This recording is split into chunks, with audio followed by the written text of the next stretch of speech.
कि जब वो चुनाव जीत गई श्रीमती इंदिरा गांधी और उनके विरुद्ध राजनारायण सिंह ने याचिका लगाई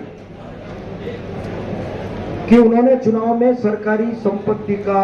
प्रयोग किया, सरकारी धन का दुरुपयोग किया, धांधलियां की। 2 वर्ष बाद उसका निर्णय आया इलाहाबाद हाई कोर्ट का, और जब निर्णय आया तो उन्होंने श्रीमती इंदिरा गांधी के चुनाव को अवैध घोषित कर दिया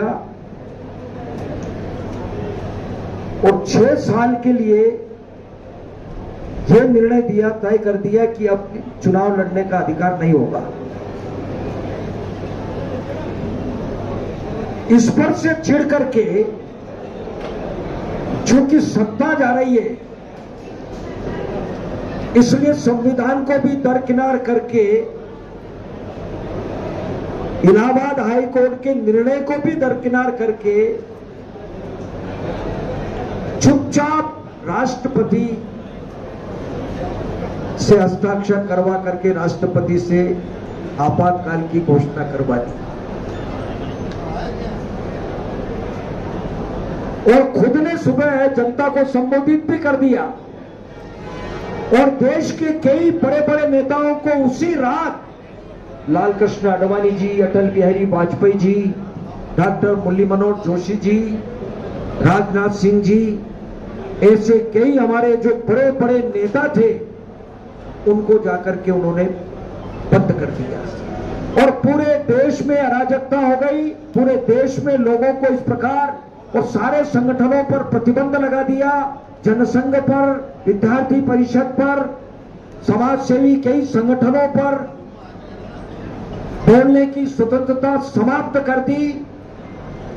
प्रेस पर प्रतिबंध लगा दिया, प्रेस वालों की जो प्रेस थी उन पर लाइटें काट दी, बिजली बंद करके बोलने की स्वतंत्रता नहीं रही और यहां तक कि उनको तो संविधान के अनुच्छेद के अनुसार अगर कोई किसी को गोली मार दे तो भी उसको कहीं जाने का, कहीं दरकार करने का भी अधिकार नहीं। ऐसा तो कभी नहीं हुआ। देश में अंग्रेजों से आजादी मिली, आजादी के बाद भी कभी इस प्रकार का नहीं हुआ और चैन की सांस ली और ये अचानक इस प्रकार का केवल इसलिए, आप सोचें कितना आश्चर्य की बात है कि केवल कुर्सी के लिए न्यायालय के निर्णय को नहीं मानना, संविधान को दरकिनार करना,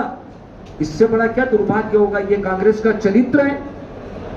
यही कांग्रेस का चरित्र है और आज भी कांग्रेस का यही चरित्र है। इसलिए जनता के बीच में पूरे हिंदुस्तान में आज 50 वर्ष आपातकाल को पूरे हो गए। हमारे लोकतंत्र के सेनानियों को हमने आज बुला करके उनका सम्मान भी किया,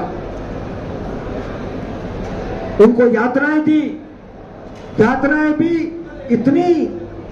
बुरी यातनाएं कि पराकाष्ठा कर दी यातनाएं देने की भी। और परिवार उजाड़ दिए, कमाने वाला एक, परिवार में कोई कमाने वाला नहीं, पत्नी बच्चे, परिवार डिस्टर्ब हो गए, न कमाने वाले न बच्चों की पढ़ाई कोई करवाने वाला।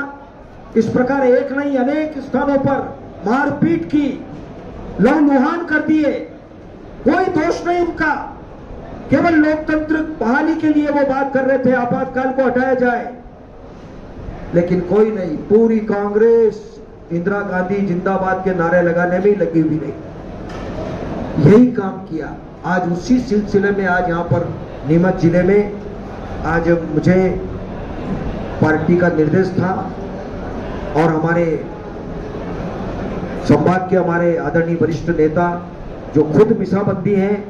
जगदीश अग्रवाल जी, आज यहाँ पर अतिथि के रूप में हमारे बीच में आए। हमारी जिला अध्यक्ष वंदना जी, हमारे दिलीप सिंह परियार जी,